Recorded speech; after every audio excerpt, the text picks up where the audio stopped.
Hi, everybody. Happy to have all of you join us. We're really excited today to have the NPC team with us today, Rebecca and Julie, who will be presenting on the recruitment rules should not be 20 pages long. For those of you who are joining us, please make sure you let us know where you're in from, and I'm going to turn over everything to the team. Thanks, ladies. Amazing. Thank you so much, Tom. Hi, everyone. Happy Thursday. We hope you are having a great afternoon wherever you are coming in from. We'd love to hear from you. Tell us your name in the chat, maybe your role, what campus you represent. We'd love to get to know you and hear a little bit more about you. So don't hesitate to share that information in the chat for us. And we can get started. Thank you for joining us today. I'd love to share a little bit more about ourselves as we are going to be talking about recruitment, that your recruitment rules should not be 20 pages long. So maybe you're like, oh yeah, that's definitely too many pages to refer to all of the rules that you have to follow for recruitment. Or maybe you're thinking, oh, that's short. We're going to dive into all of it today. But first, my name is Julie, and I serve NPC as the Director of Growth and Panhellenic Recruitment. I have been on staff for 2.5 years and have the opportunity to talk recruitment all day long. I'll also pass it to my dear colleague, Rebecca, and she can introduce herself. Hey everybody, my name is Rebecca Montero, and I am the Recruitment Support Specialist on staff for NPC. I've also been on staff for about 2.5 years and work alongside Julie in supporting all of our campuses and college Panhellenics through their recruitment processes. All right, so as we begin, we hope that you are somewhere at a desktop, laptop, maybe. If you're on your phone watching, just know that we're going to have some engaging opportunities through our time together. So we'd love for you to find the copy of your most current recruitment rules.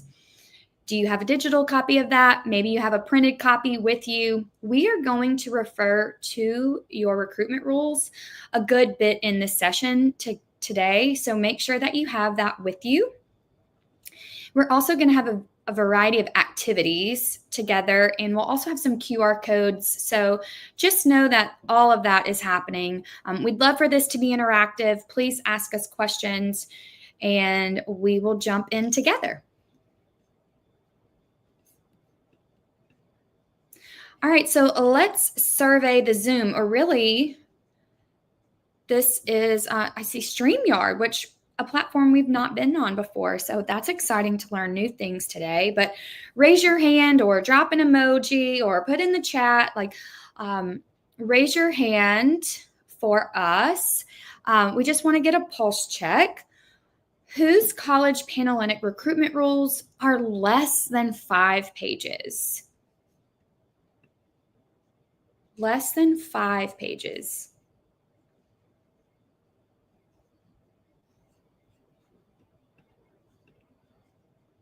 Trying to see comments. Rebecca, can you see any comments? Okay. All right. One more time, less than 5 pages. Let us know if your recruitment rules are between 5 and 7 pages, between 7 and 10 pages, and then more than 10.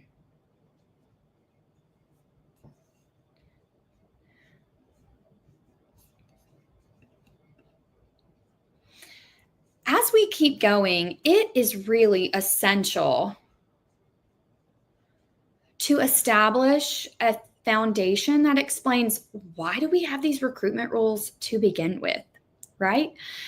Your recruitment rules are guidelines that serve not only as a framework, but also as a direction and reflection of NPC's values and what's most important in this recruitment process. We want you to understand the rationale behind these rules so that we can appreciate their role in the recruitment process and so everyone can be on the same page. So, to hear from you a little bit, what do you think are some of the reasons we have recruitment rules?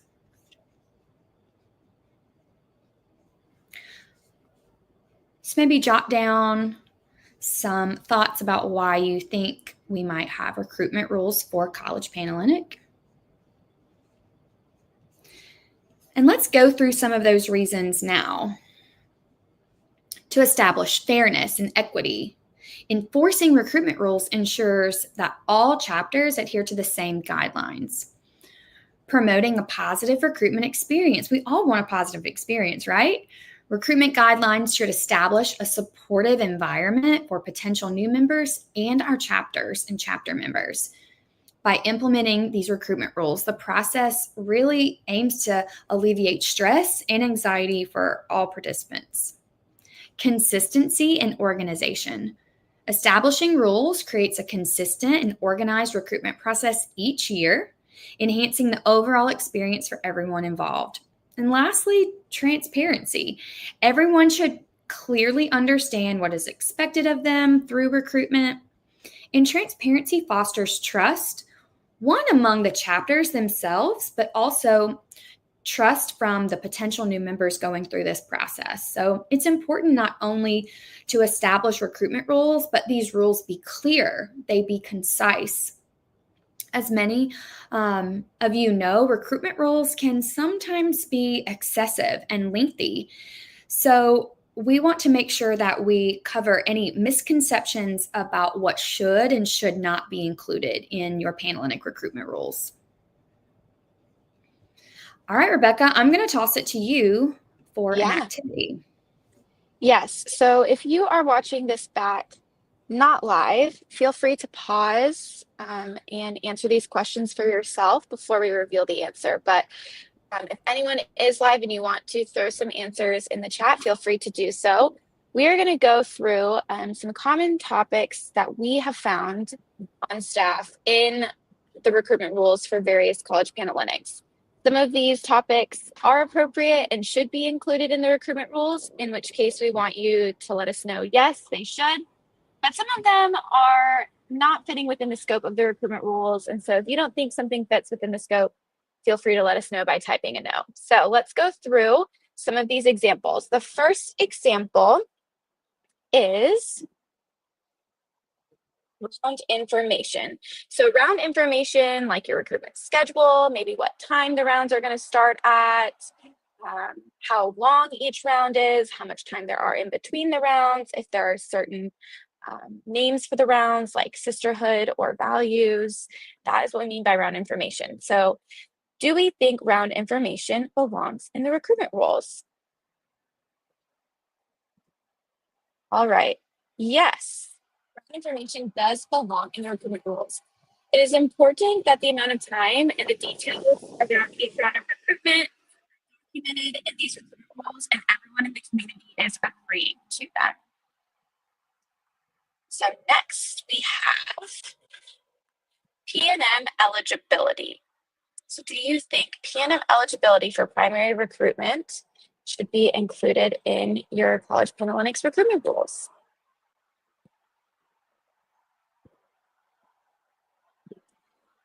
So this is when we commonly see in rules that actually should not be in there because NPC already has an overarching recruitment eligibility policy which supersedes any local College Panhellenic rules.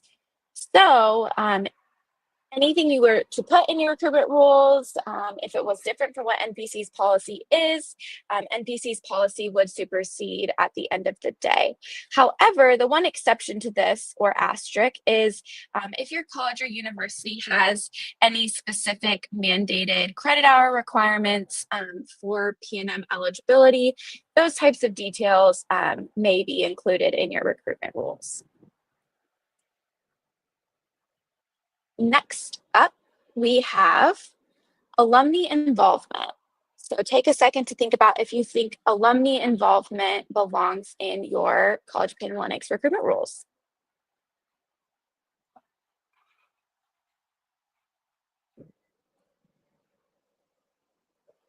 Well, the answer is yes. Your College Panhellenic recruitment rules should include information about what role alumni can play in recruitment. Typically, we say that it is a behind the scenes role. Maybe they're helping with some logistical things. They're helping hold open doors, or they're helping to make things run smoothly. And so any details around alumni involvement, you will want to include in the recruitment rules so that everyone understands them and agrees to them. And sometimes in this section, you may include information or regulations around how alumni should identify that they are not a college student. So maybe it needs to have a different name tag than the rest of the members, or their name tag needs to state that they are an alumni, or something along those lines. So that is something that should be in your recruitment rules.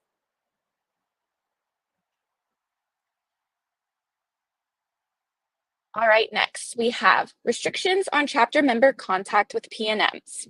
Yes or no? Do we need to detail out restrictions on chapter member contact with P&Ms in our College Panhellenic recruitment rules?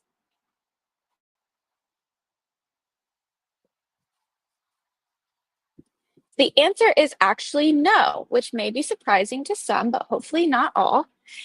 So in alignment with the current promotion of the sorority experience policy, College Panhellenic should place restrictions on contact outside of which is observed from preference to bid distribution.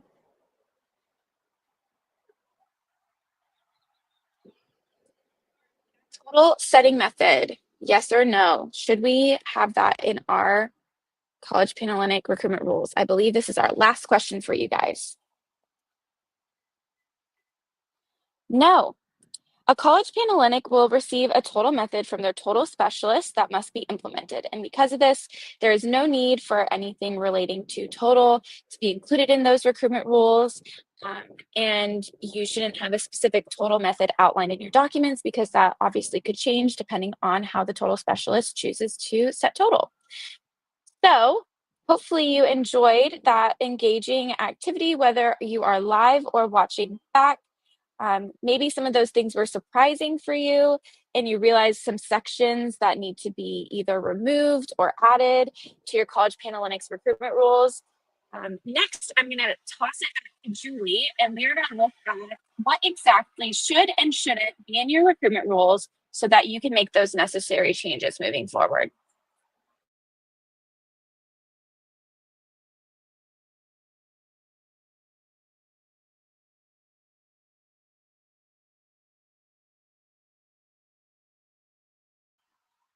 Julie, I think you're muted. I said, oh, we had one more about finable offenses. So yes, it's also important to include fines documented in your recruitment rules. Okay, here we go. Moving into our next section. We want you to explore NPC's website. If you have not ever been to the NPC website, specifically the College Panhellenic resources page, we hope and really challenge you to do so. There are so many resources there that can be beneficial to you in your role as a College Panhellenic officer, particularly around recruitment.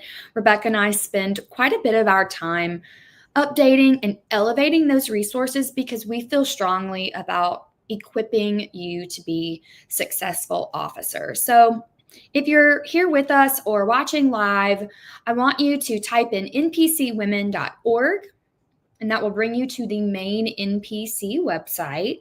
And then the top right-hand side of the desktop browser, that's at least how I'm going to give these instructions. You might be on your phone. You'll see a resources button. And then that will take you to a new page where there's a variety of logos. You might see APH logo. You'll find the CPH College Panhellenic logo. And there's a folder button underneath that. That is where it will take you to the College Panhellenic resources page. That has the resources for all of your Panhellenic officers. We're going to dive deeper into the recruitment website, but just so you know, there's something out there for everyone. So on the recruitment page, if you click on the link that says recruitment resources and get to our recruitment page, yes, lots of web pages in layers. If you are at the recruitment page link, finally, there is a section titled Primary Recruitment Resources. It really has a step 1, 2, 3, 4. The screen shows step 1 and step 2. So you're looking at that planning section. And when you think about recruitment rules, you're most likely in your planning phase of recruitment. So be thinking about that. But this link will bring you to the recruitment rules template. So the recruitment rules template is actually 2 templates. It is a great starting place for you to improve your recruitment rules, no matter what your recruitment style might be. So regardless of recruitment style, your recruitment rules should have the same sections. Also, regardless of whether your college Panhellenic uses RFM or not. So you might be utilizing a fully structured recruitment, a partially structured recruitment, or continuous recruitment. You still need the guidelines, right? We talked about the organization, consistency, transparency. That's what your recruitment rules provide, no matter what type of style or uniqueness your recruitment might have. So before we move to the next slide, I'm curious to hear from you. Maybe you can jot some of these down. Maybe you can have conversations if you're watching this on demand with your fellow college Panhellenic officers or women in your community. What are some topics or themes, subheadings you think that might be in your recruitment rules? What should it cover? We've gone through some today of what should or shouldn't be in there, but what else do you think should be covered? Is there something specific that you feel like is a must cover item? What would that be?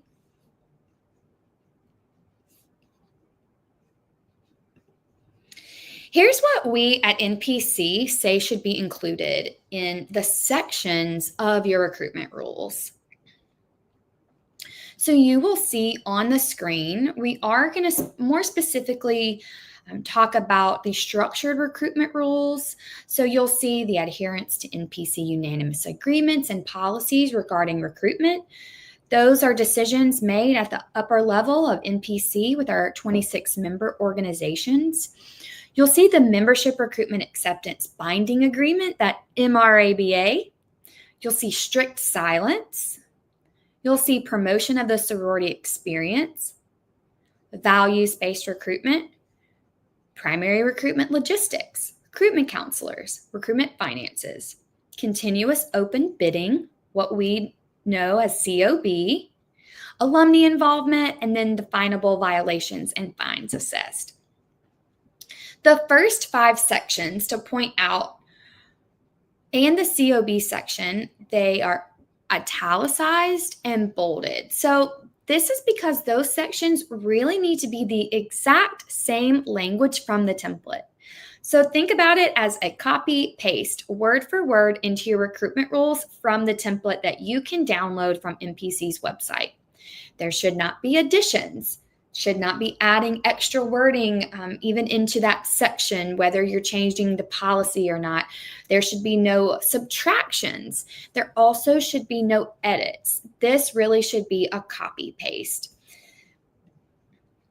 Given that these first 5 sections really should just be reproduced exactly how they are, we are not going to spend our time going through those because we want you to stay in compliance with the NPC recruitment rules template. We're going to dedicate the rest of our time today exploring the other sections and all of the details where you get to show some of your uniqueness about your college Panhellenic in your rules.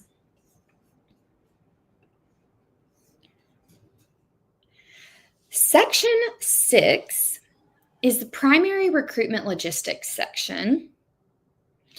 And this, as Rebecca shared and kind of highlighted, that this is where your recruitment schedule might be. This is where the logistics of the rounds might be. This is where you could demonstrate that your chapters are going to share the financial transparency form with PNMs in the first round, which might be called values, or maybe in the second round, which possibly could be called sisterhood. This is where all of that is laid out very clearly so that your chapters understand what they should be in compliance with. On the screen, you'll see an example to include the section for each round name, date, what date. Some college Panhellenics host the same round over multiple days. That's where you can clarify that. The length of the round. And for example, does your college Panhellenic have decor limits? Are you putting some restrictions on what decor looks like? And maybe invitation list deadline. This also could be where if you are having round financial information, maybe your budget breaks down by round, saying you only have this amount of money to spend per round. You could also include that here. So there's a lot of flexibility in this round. I think this is probably where each college Panhellenic would have the most variation from one college Panhellenic to the next when comparing rules, just because each college Panhellenic is unique. The women going through and what your structure looks like or what your RFM format might be. So this probably has the most differences between each other. All right, I'll turn it over to Rebecca for the next section. Perfect. So the next section we're going to talk about is covering recruitment counselors. So in this section, you should make sure to include information about whether recruitment counselors and Panhellenic officers will remain affiliated during primary recruitment or not. And if they will not, this section should include information about what that disaffiliation will look like.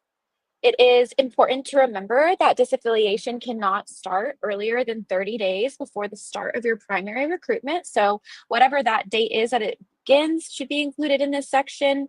And this section should also include the guidelines and expectations for recruitment counselors and Panhellenic officers, regardless of if they are affiliated or disaffiliated.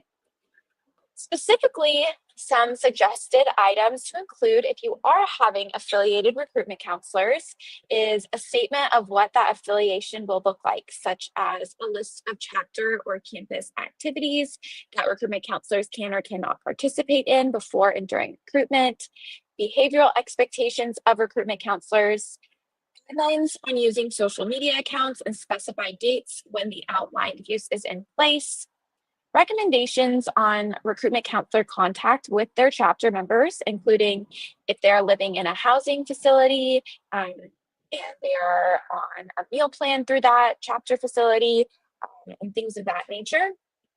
And then protocols for using and displaying sorority letters and membership identifiers such as clothing, jewelry, accessories, and things of that nature. I will add with affiliated recruitment counselors, we see a wide variety and range of what that affiliation looks like, whether it is really leaning into the affiliation component or just remaining more neutral. And so this section is really where you detail what affiliated recruitment counselors means for your college Panhellenic specifically. But in all cases, regardless of whether you are using affiliated or disaffiliated recruitment counselors, each recruitment counselor should continue to execute her role with a Panhellenic mindset to carry out her duties. The college Panhellenic should be educating and appropriately training these recruitment counselors. And so this section is a great place to start with that education.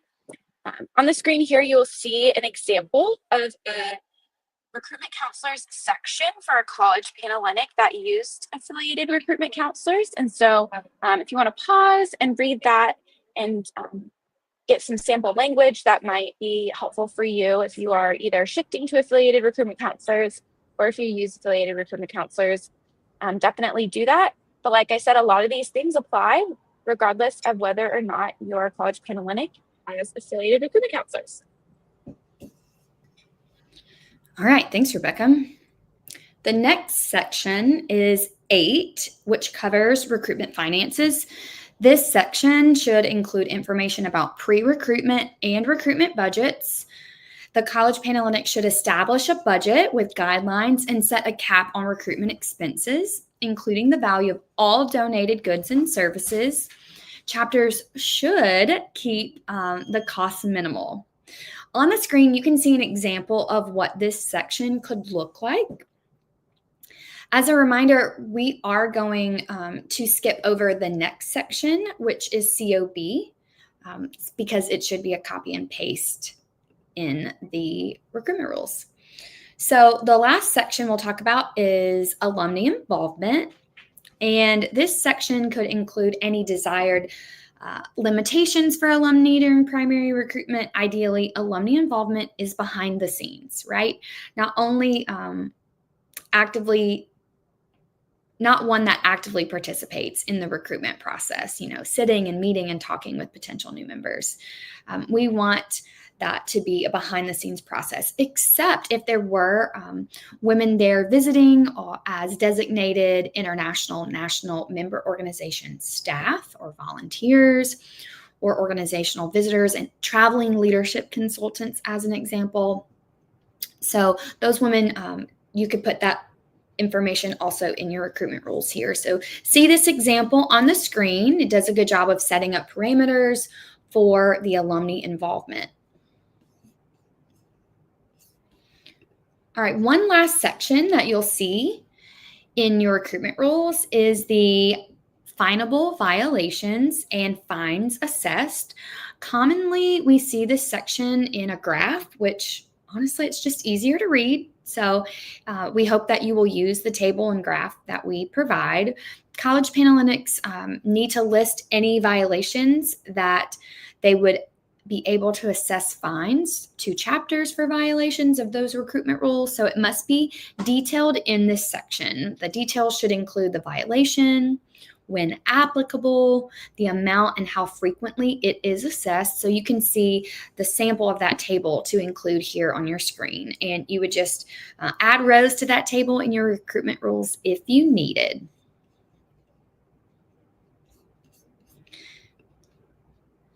Okay, next we will allow you to apply what you've learned so far during this section.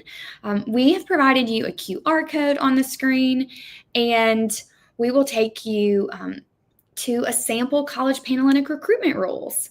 So this is an opportunity for you to kind of apply what you know.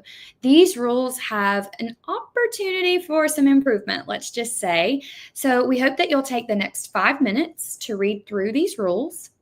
Identify one section that you want to update, start thinking about what you want to propose, and then including that in the updating section. So we'll give you 5 minutes to look through these recruitment rules, start thinking about what you want to update, and then we'll come back together.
All right.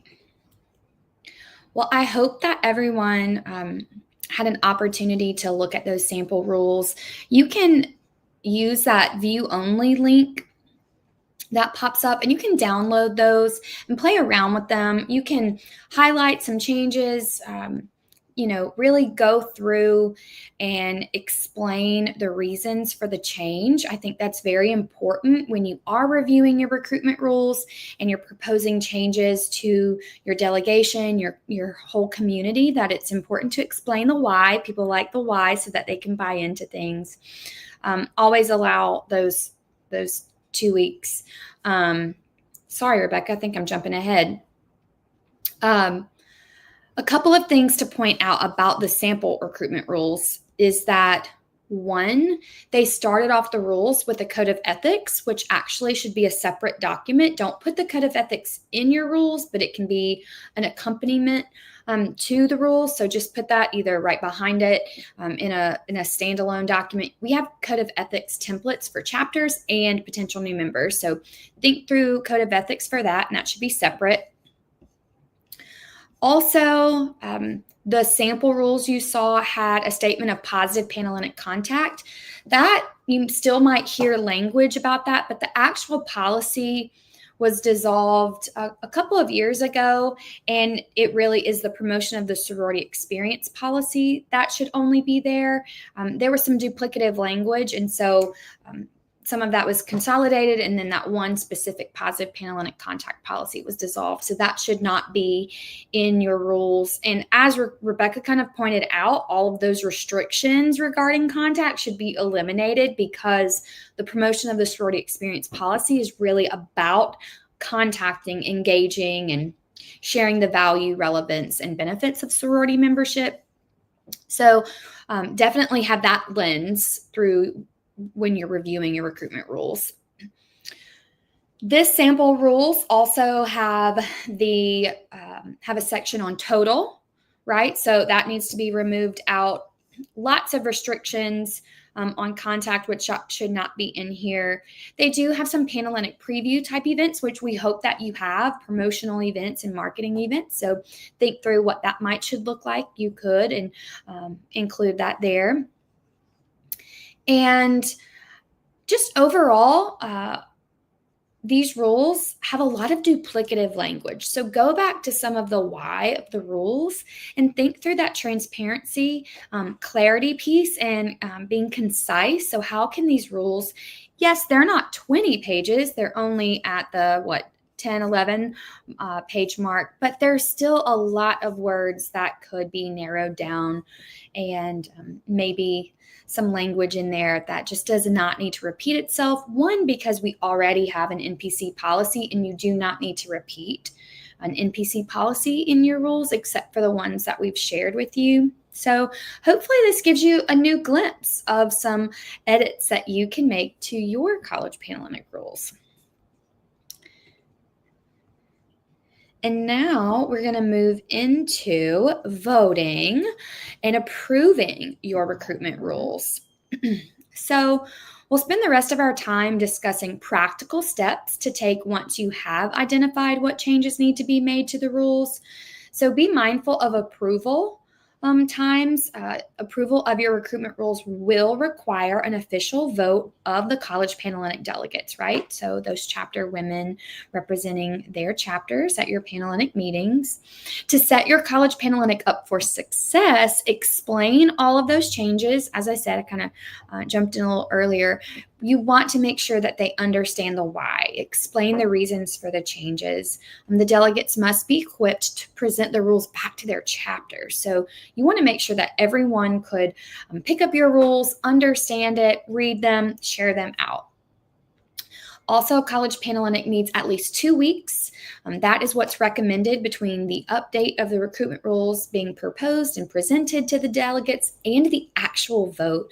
I'll say here, just to chime in about our lovely area advisors, be sure to share these dates with your area advisors. What is the date for the recruitment rule proposal? And then what's the date of the actual vote?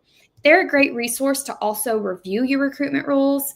We're also here and happy to help you, but we want to just point you back to that NPC resource. So make sure that they are involved in this process, that you're being transparent and sharing the rules with them. You want to make sure that they know from the minutes all of that information so that they can share that back out with the College Panhellenic the member organization chief Panhellenic officers for all of the chapters and organizations you have on your campus. When it is time to vote, chapters participating in primary recruitment should only vote on the recruitment rules. If there are local sororities that are associate members of the College Panhellenic, they should only vote if they fully participate in primary recruitment. So maybe they participate in the first round as an open house type of role, and they're not fully participating in recruitment, then they would not need a vote. A simple majority is required for recruitment rules to pass unless otherwise noted in your College Panhellenic bylaws. So what do your bylaws say about that? Once the vote passes, you should upload the new recruitment rules into FS Central. FS Central is our website, database, storehouse for a variety of College Panhellenic resources. We want to make sure we have your bylaws and your recruitment rules there so that some of the human resources, your volunteers that are helping you, have the access to them to go back and refer to them. Does anyone have any questions about this process? We want to make sure that we share our information with you. Again, my name is Julie and this is Rebecca. We're happy to help offer our services. We love our role in talking recruitment all day, every day. So let us know how we can assist you in better equipping you and your College Panhellenic. We're here to help. Our info is on the screen, and also that College Panhellenic Area Advisor is a great resource to review your rules, connect with them, or connect with us if you'd like a fresh set of eyes to give you feedback. That is all that we have for today. We're so grateful that you tuned in or you're watching on demand. Thank you so much. And thank you to NGLA for providing this opportunity for us at NPC to share a little bit of recruitment rules information.